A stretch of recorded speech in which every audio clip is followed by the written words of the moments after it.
اللہم انک عفو کریم تحب العفو فاعف عنی. یا اللہ آپ بہت معاف کرنے والے ہیں. آپ صلی اللہ علیہ وسلم نے دعا سکھائی شب قدر میں جو تاک راتیں آتی ہیں ان میں اس دعا کا خوب اہتمام کرنا چاہیے. حدیث شریف میں تعلیم ہے اللہم انک عفو.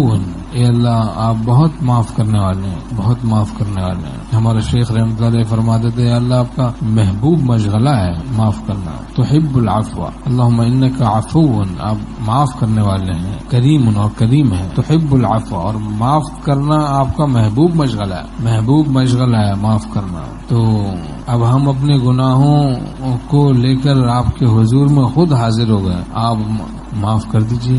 فاعف عنی, بس آپ مجھے معاف کر دیجیے. یہ دعا قبول ہو گئی ہمارے حق میں, دنیا آخرت سب بن جائے گی, کیونکہ اس پروردگار کی معافی میں بہت کچھ پوشیدہ ہے. جنت پوشیدہ ہے, دیدار الہی پوشیدہ ہے, ان کی رضا ہمیشہ کے لیے پوشیدہ ہے, اور اس میں ساری نعمتیں پوشیدہ ہیں, ہمیشہ ہمیشہ کی راحت پوشیدہ ہے. معافی ہوگی تو جنت میں جائے گا نا, معافی ہوگی تو بخشش ہوگی تو پھر ساری نعمتیں موقوف ہیں ان کی معافی پر. معاف کر دے بس, پھر آگے تو بیڑا پار ہے. میری خوشی کی آج کوئی انتہا نہیں, جب سے سنا کہ تو نے مجھے معاف کر دیا.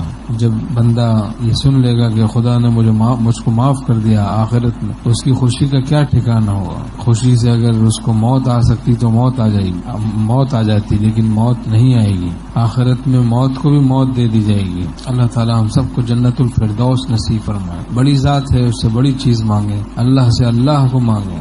جیسی خدا کی قدر کرنی چاہیے, لوگوں نے ان کی ویسی قدر نہیں کی. وما قدر اللہ حق قدری. اللہ تعالیٰ کرم فرمائے اور ہمیں شکر گزاری کی اور اپنی قدر کی توفیق نصیب فرمائے.